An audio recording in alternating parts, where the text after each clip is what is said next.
immediately ruin their day. They check their phone, rush into stress, and let the world control their mind.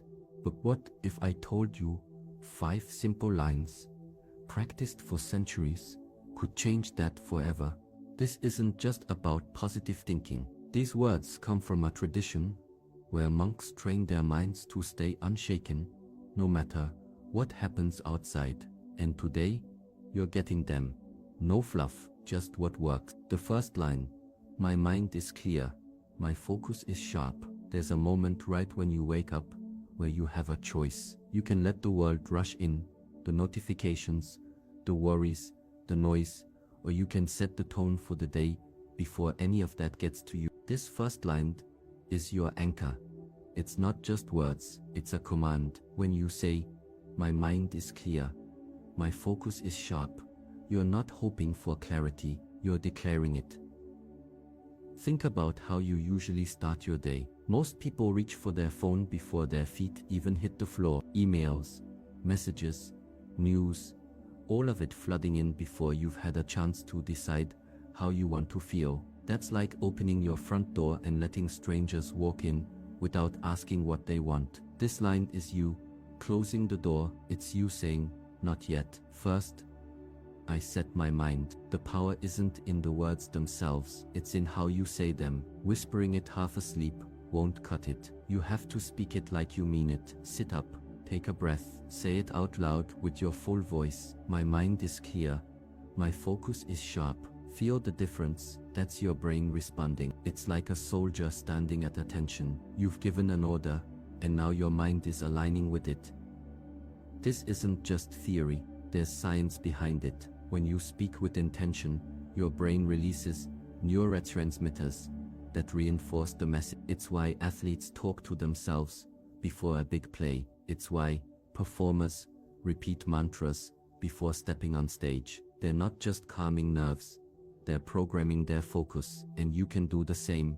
Try it tomorrow. The second you wake up, before you do anything else, sit up and say it. Don't overthink it, just say it like it's already true. Then watch what happens. You'll notice the little things, the way you pause before reacting, the way distractions don't stick as easily, the way your thoughts feel less tangled. That's the effect of starting the day with command instead of chaos. But here's the catch. It only works if you do it every day, not just when you feel like it, not just when life is easy, every single morning, because repetition is what rewires your brain. 1 time is a fluke, 100 times is a habit, 1,000 times is a new default setting, so make it non-negotiable. No excuses, no I'll do it later. The moment your eyes open, you sit up, you say the words, and you set the tone. That's how you take control, not by waiting for the world to be calm, but by making sure your mind is clear, no matter what the world does. The second line, challenges strengthen me. Life doesn't ask for permission before it tests you. Things go wrong, plans fall apart, people disappoint you, and in those moments, it's easy to ask, why is this happening to me? But that question leads nowhere, it keeps you stuck.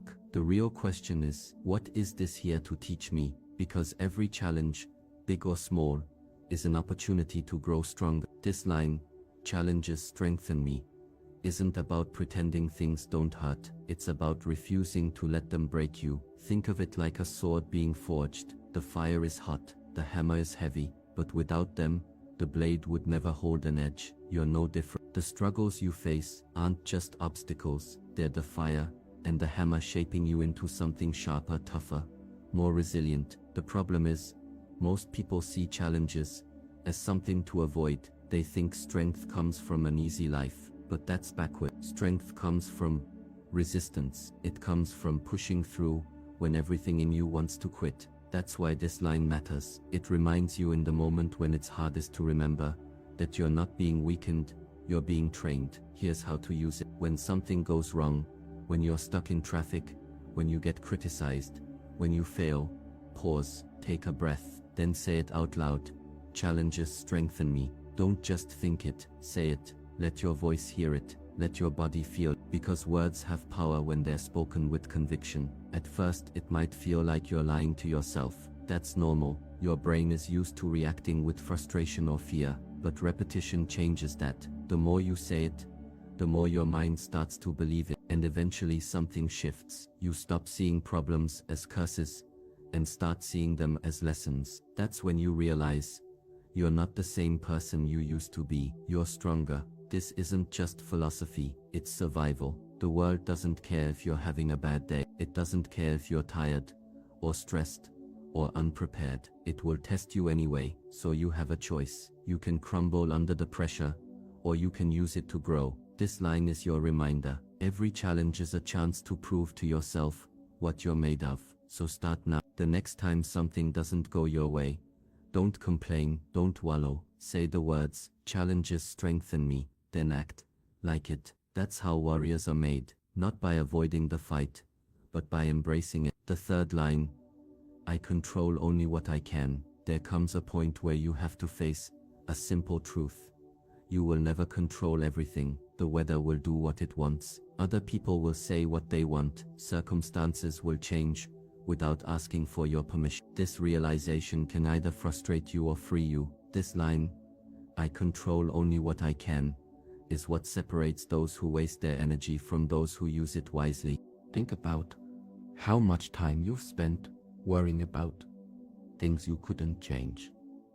The past, other people's opinions, situations that were out of your hands. That energy didn't help. It didn't fix anything. It just drained you. This line is a reminder to stop that cycle. It's not about giving up. It's about focusing on what actually matters. The things you can influence: your effort, your attitude, your next move. These are always yours. No one can take them from you. No bad day, no difficult person, no unexpected problem can rob you of that. When you wake up and say this line, you're drawing a line in the sand. You're declaring, "This is where my power starts and ends." And once you truly understand, everything changes. Most people live in resistance. They fight against what they can't control, and in doing so, they exhaust themselves. They complain about traffic instead of accepting it and using the time to think or listen to something useful.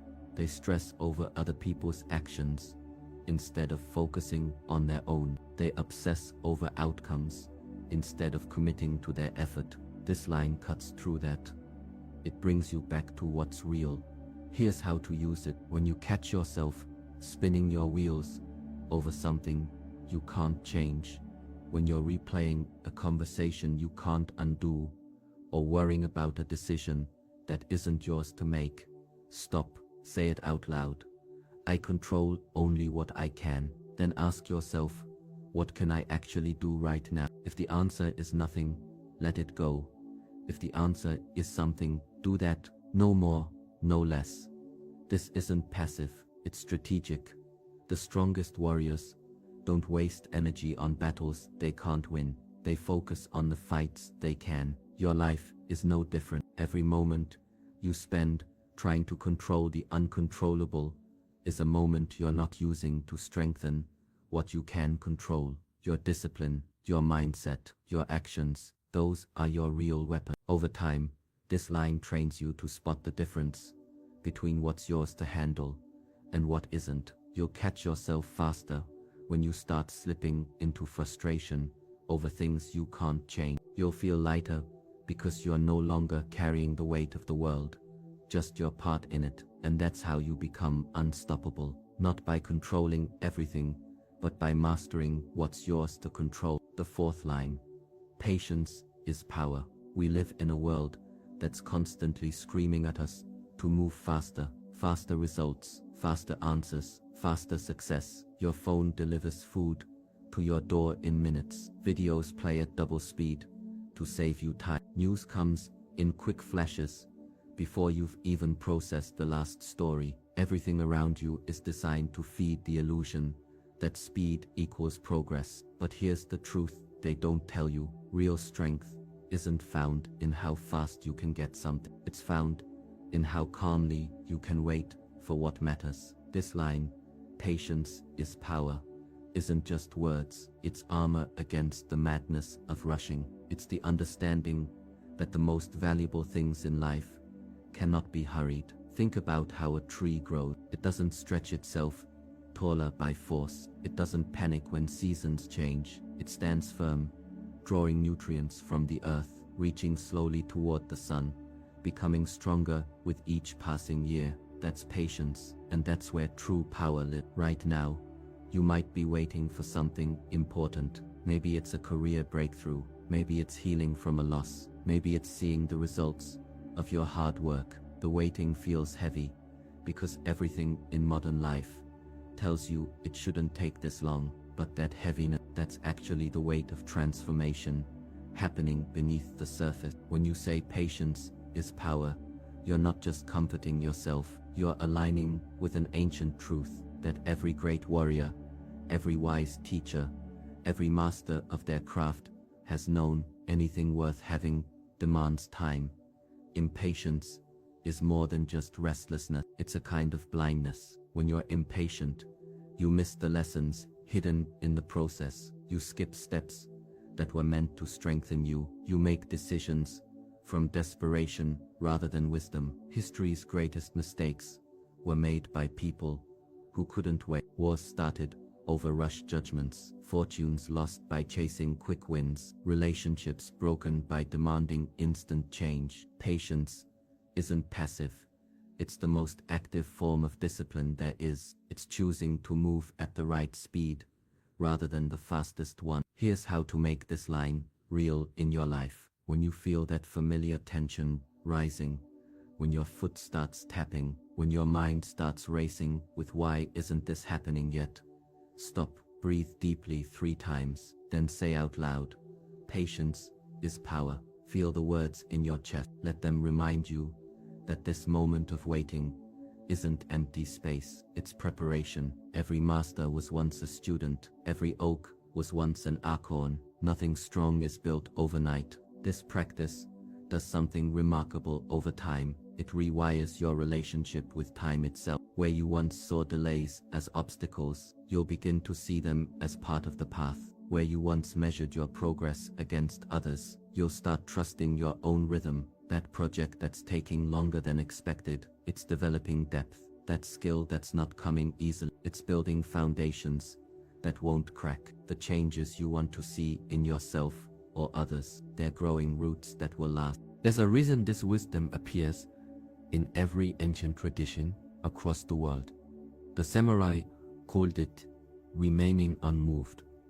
The Stoics called it the discipline of ascent. The great philosophers and warriors all understood what we've forgotten, that the ability to wait calmly is the mark of true strength, not because you're passive, but because you're so certain of your path that you refuse to be shaken by time's passage. Try this tomorrow. When you wake up, before you reach for your phone, say the line, patience is power. Carry it with you through the day.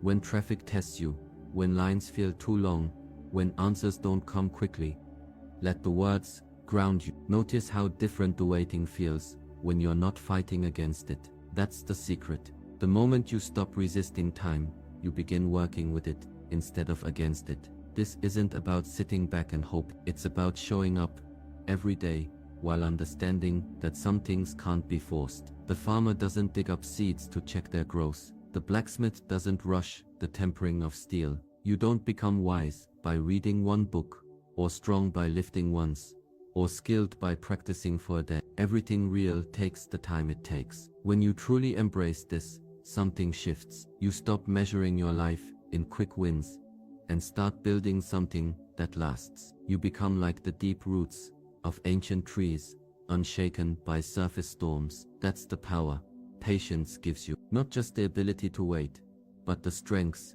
to grow while you're waiting. So the next time impatience rises, don't push it away. Don't let it make you restless. Look it in the eye and say your line. Then keep going, keep building, keep becoming. The world needs people who understand that true power isn't seized. It's cultivated. One day, one lesson, one moment of patience at a time. That's how oaks grow. That's how mountains stand. That's how you become someone who can't be moved by temporary frustrations because you're focused on lasting strengths. Patience isn't just power, it's the quietest, most unstoppable form of power there is. And it's yours the moment you choose it. The fifth line, gratitude attracts more. The moment your eyes open each morning, before the world crashes in with its demands and distractions, there exists a quiet space where everything is possible. It's in this space that you have your first and perhaps most important choice of the day. Will you reach for gratitude or grasp for grievances? This fifth line, gratitude attracts more, isn't about positive thinking. It's about practical neuroscience and the undeniable truth that what you focus on grows. Consider this.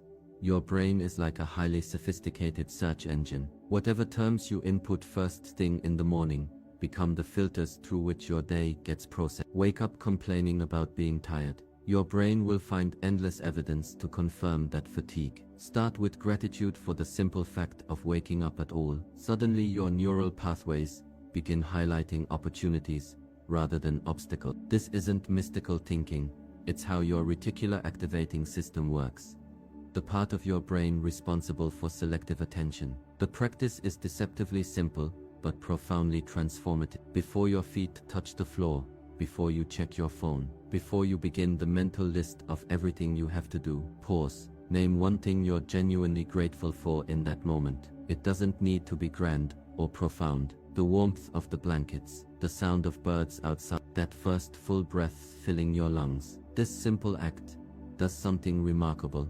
It sets your internal compass toward abundance rather than lack for the entire day ahead. Modern research confirms what ancient wisdom traditions have always known. Gratitude practice physically changes your brain. MRI scans show regular gratitude exercises thicken the prefrontal cortex, the area responsible for decision-making and emotional regulation. It lowers cortisol levels by up to 23%, reducing stress more effectively than some medications. It increases dopamine production, that feel-good neurotransmitter that motivates you to take positive action. When you say gratitude attracts more, you're not reciting a feel-good mantra. You're activating measurable biological changes that reshape how you experience reality. But here's where most people go wrong. They treat gratitude as something to do when life is good, rather than understanding it's the tool that makes life good. They wait for external circumstances to warrant thankfulness, not realizing it's the thankfulness that transforms circumstance. The true power of this practice reveals itself on the difficult mornings, when you're tired, when problems loom, when nothing seems to be going right. That's when consciously choosing gratitude becomes revolution. Finding one thing, even if it's simply that you survived the night, keeps you anchored in your power rather than adrift in victimhood. This daily ritual creates a compounding effect most never experience, because they quit too soon. After 30 days, you'll notice subtle shifts. You catch beauty in mundane moments. You're quicker to recognize solutions. Setbacks feel temporary rather than permanent. After 90 days, the changes become undeniable. Your default setting moves from what's wrong to what's possible. After a year, you've fundamentally rewired your nervous system to operate from abundance rather than scarcity. Opportunities seem to find you because you've trained yourself to see them where others see only lack. The mechanism is simple but profound. What you appreciate, appreciates. Grateful for your health, you'll take actions that maintain it. Thankful for your relationships, you'll nurture them. Appreciative of opportunities, you'll spot and seize them. This isn't magic. It's cause and effect operating exactly as designed. The universe responds to focused attention. Water what you want to grow. Some mornings, the gratitude will flow easily. Other days, you'll have to dig deep. The practice isn't about the size of what you're grateful for, but the consistency of looking for it. Even in loss, there is something to honor.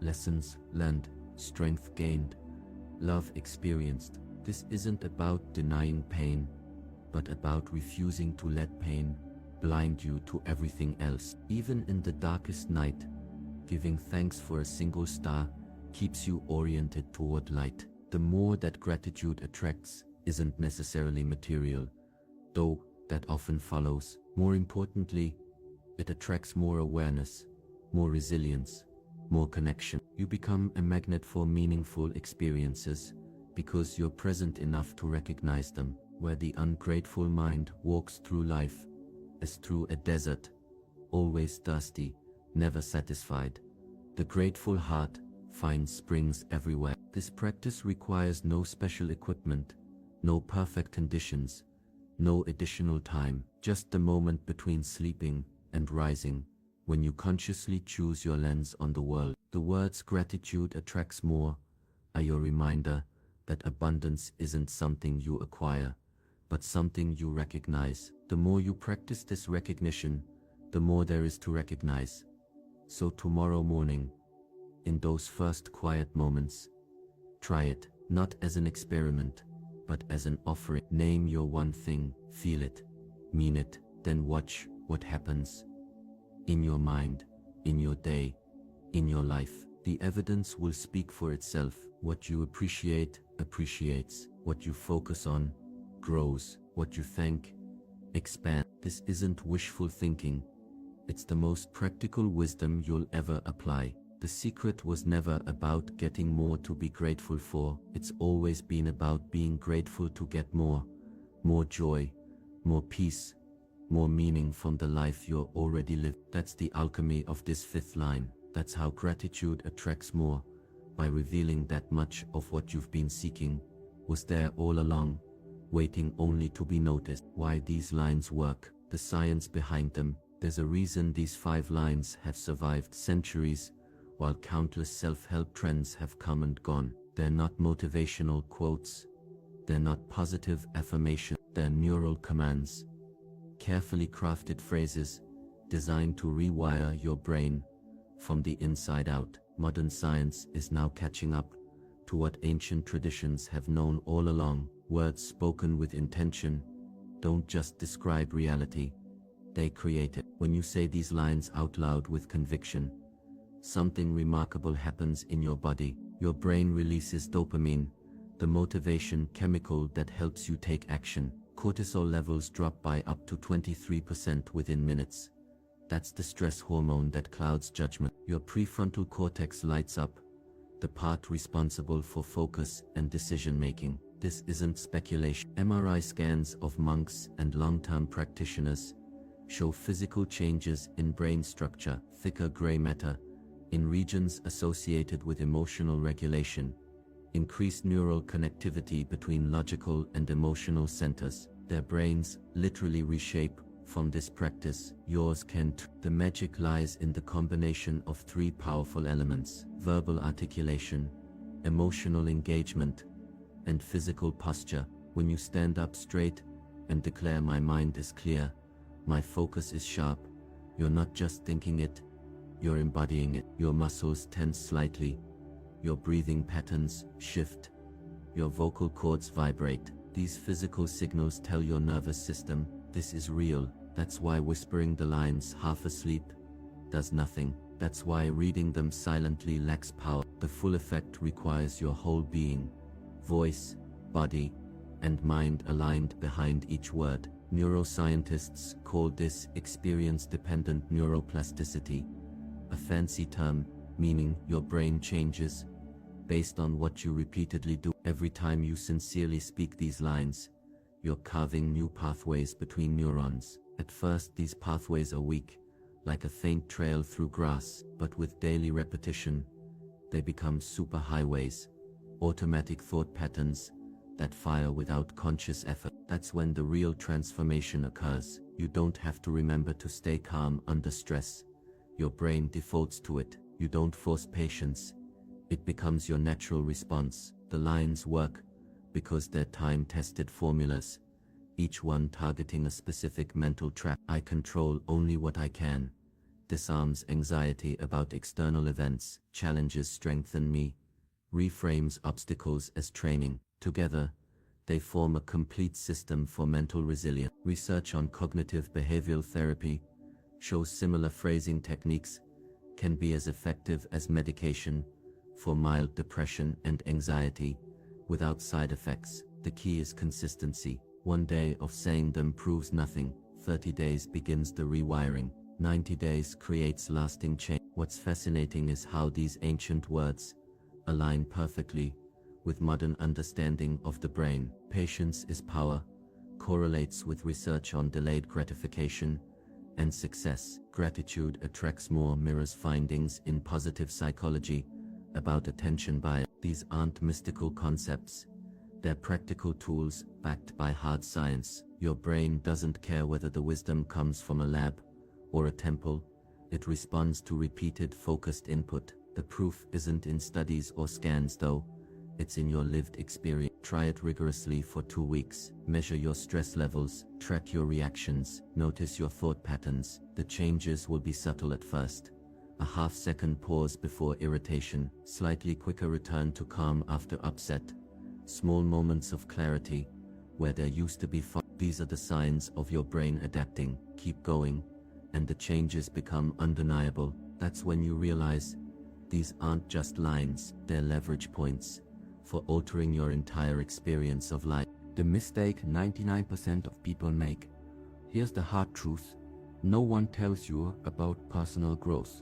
Most people don't fail because they lack good techniques.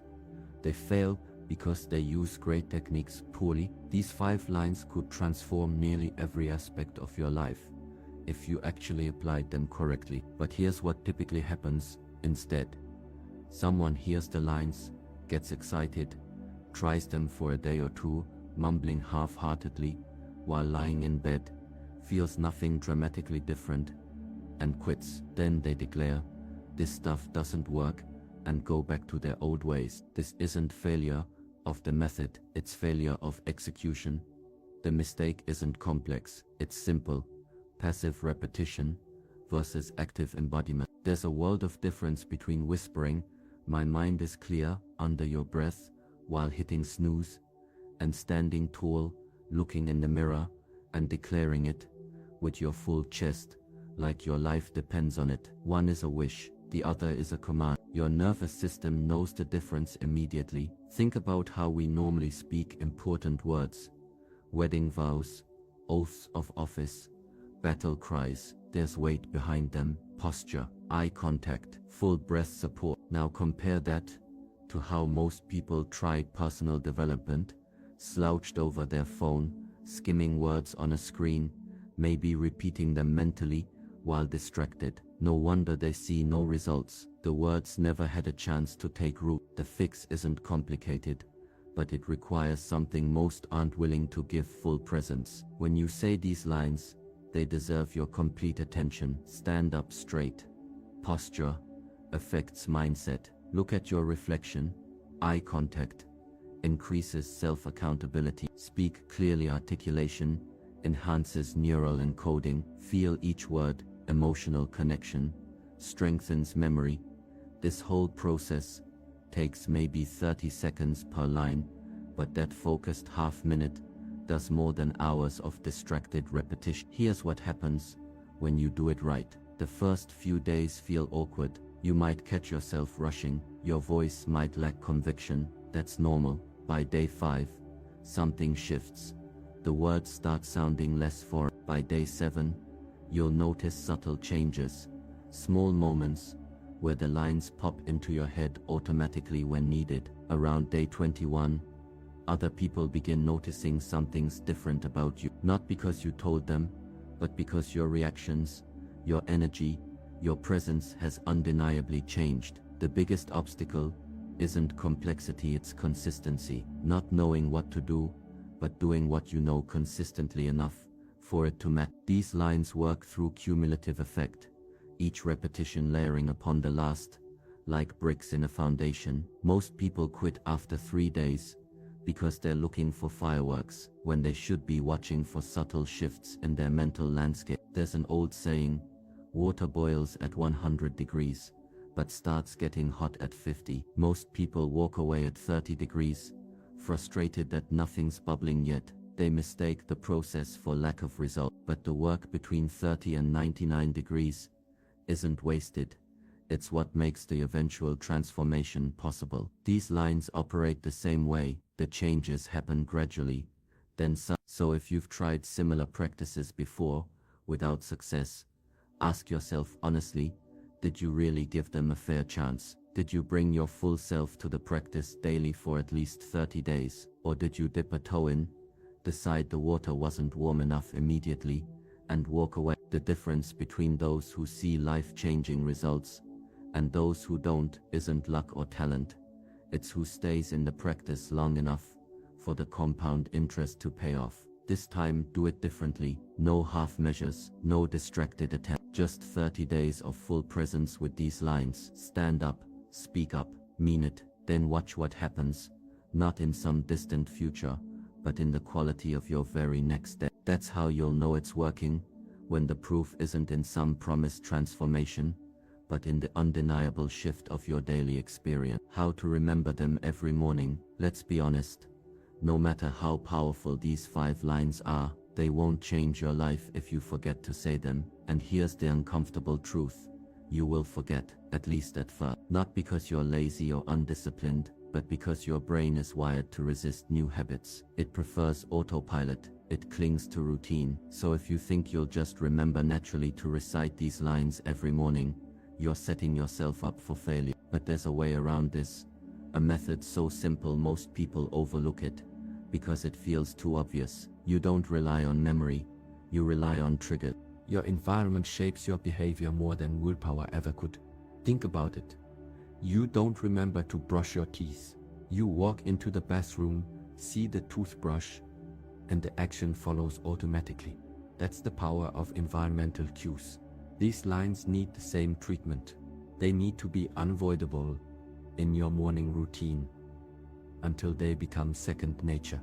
Here's how to make that happen. First, the mirror trick. Write the 5 lines on a sticky note and place it right at eye level on your bathroom mirror. Not off to the side, not somewhere neat, dead center where you can't possibly miss it. When you stumble into the bathroom half awake, those words should be the first thing you see. Pair this with a rule: you don't get to look at your reflection until you've said the lines out loud. It sounds trivial, but this tiny act of conditioning works. Your brain starts linking mirror with recitation. Within a week, you'll find yourself automatically starting the lines before you've even fully registered the sticky note.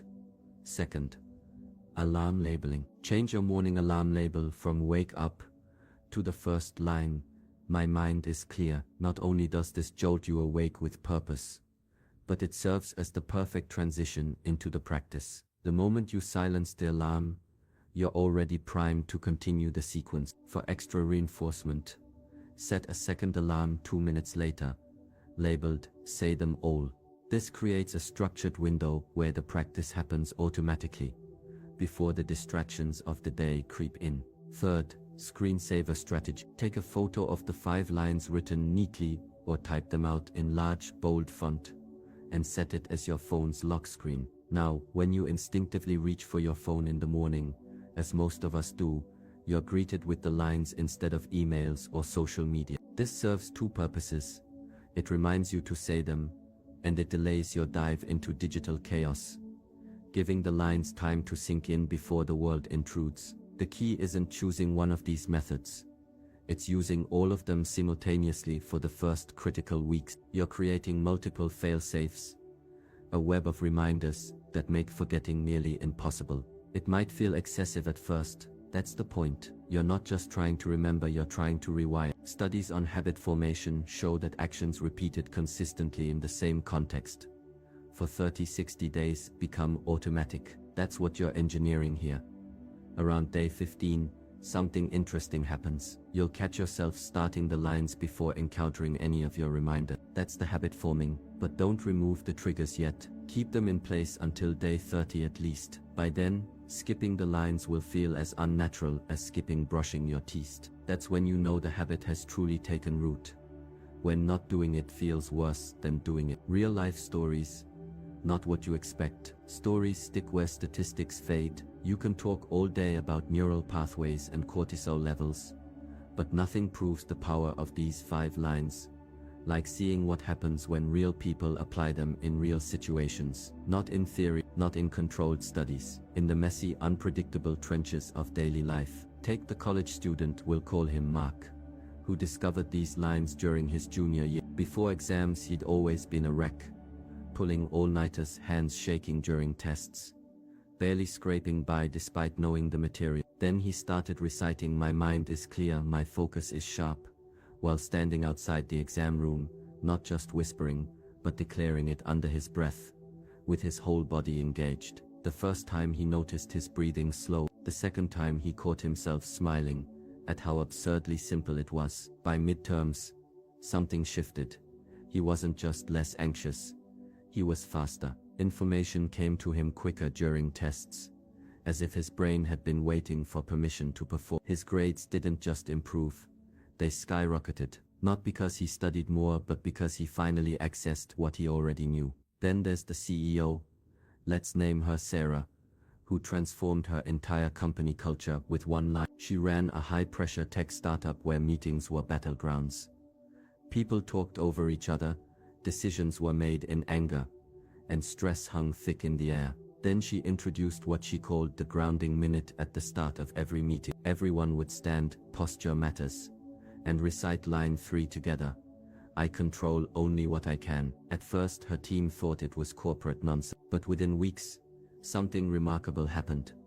Meetings became 25% shorter, because less time was wasted on complaints about uncontrollable factors. Employee stress surveys showed a 40% drop in reported anxiety. Client satisfaction scores jumped, all because they'd been given permission, through that simple line, to focus only where their energy mattered. These aren't isolated cases. There's the nurse who used patience's power during double shifts, and found herself not just enduring but actually appreciating the chaos. The single mother who anchored her mornings with gratitude attracts more, and slowly watched her entire perspective on poverty shift. The athlete who whispered, "Challenges strengthen me" during grueling training sessions, and broke personal records he'd been stuck at for years. The pattern is clear but often missed. These people didn't just think positive, they physically engaged with the lines. They stood up, they spoke aloud, they connected breath to words. That's the difference between affirmation and transformation, between wishing and rewiring. What's most surprising isn't that the lines work, it's how they work. They don't change circumstances, they change perception. The students still faced the same exams, the CEO still had the same market pressures, the nurse still worked the same shift, but their relationship to those challenges fundamentally shifted. That's the real magic. Not that life gets easier, but that you become stronger where it counts. These stories matter because they prove something vital. This isn't esoteric philosophy. It's practical, applicable, and brutally effective when properly applied. The evidence isn't just in labs or ancient texts, it's in classrooms, boardrooms, and living rooms right now. The question isn't whether these lines work, it's whether you'll use them long enough to let them. What happens after 100 days? 100 mornings. That's all it takes. 100 sunrises, where you stand up and speak these 5 lines like your life depends on them. At first it feels like a practice, then it becomes a habit. But by day 100, it becomes who you are. The change happens so gradually you barely notice it, until one day you're in the middle of a crisis and realize you're responding differently. Your hands aren't shaking, your breath stays steady, the chaos around you doesn't disappear, but your relationship to it has transformed completely. That's when you understand, these aren't just words you've been repeating, they're the foundation of a new way of being. Imagine this, you're running late for an important meeting. Traffic is at a standstill. Normally this would send your heart racing, your thoughts spiraling into worst-case scenarios. But today, before the frustration can even take root, you hear yourself whispering, "I control only what I can." And just like that, the tension releases. You check your mirrors, change lanes when there's an opening, and accept the situation. The meeting happens when it happens. This isn't forced calm, it's automatic. That's day 100. Or picture this. You receive criticism that would have ruined your week months ago. Now, before the self-doubt can gain momentum, there's a voice in your head. Challenges strengthen me. Suddenly you're scanning the feedback for truth instead of recoiling from the discomfort. You're growing where you used to crumble. That's day 100. Here's what no one tells you about true mental strength. It's not about avoiding stress, it's about developing a different response to stress. After 100 days, these lines become your first line of defense. They fire automatically, like reflexes you've trained through repetition. Scientists call this automaticity. When behaviors become so ingrained, they require no conscious thought. It's why experienced drivers don't think about shifting gears, why musicians' fingers find the right notes without effort, and it's why after 100 days, these lines rise to meet challenges before you've decided to summon them. The physical changes are measurable. Your resting heart rate lowers, your sleep quality improves, cortisol levels drop while baseline dopamine increases. These aren't placebo effects. They're the natural consequences of consistently interrupting stress responses with intentional thought patterns. Your body learns, this is how we handle pressure now. But the most profound changes are subtle. You start noticing the space between events and your reactions. A gap that didn't exist before. Where there was once an instant flare of anger, there's now a breath. Where panic used to dominate, there's assessment. This space is where your power lives. It's not that problems disappear, it's that they no longer control you. Relationships shift too. People comment on your calmness. They ask your secret. The truth is embarrassingly simple. You've just shown up for yourself 100 mornings in a row. No magic, no shortcut, just repetition and the willingness to feel silly standing in your bathroom, talking to the mirror. There's an unexpected side effect. Your standards rise. What you once tolerated, toxic environments, petty conflicts, self-sabotaging behaviors, becomes intolerable. Not because you're forcing change, but because your nervous system now registers discord more acutely. You've tasted what it's like to operate from clarity rather than reactivity, and there's no going back. The lines begin blending together in application. A setback hits, and challenges strengthen me, flows seamlessly into patience is power. Morning gratitude practice reinforces, my mind is clear. They become less like separate phrases, and more like facets of a single mindset, a lens through which you view the world. By day 100, the practice has done its deepest work. It's rewired your default settings. Where there was once lack, there's now appreciation. Where there was resistance, there's acceptance. Where there was fragility, there's resilience. Not because you've become someone else, but because you've uncovered who you were beneath all the conditioned reactions. This isn't the finish line, it's the starting point. Now the real work begins.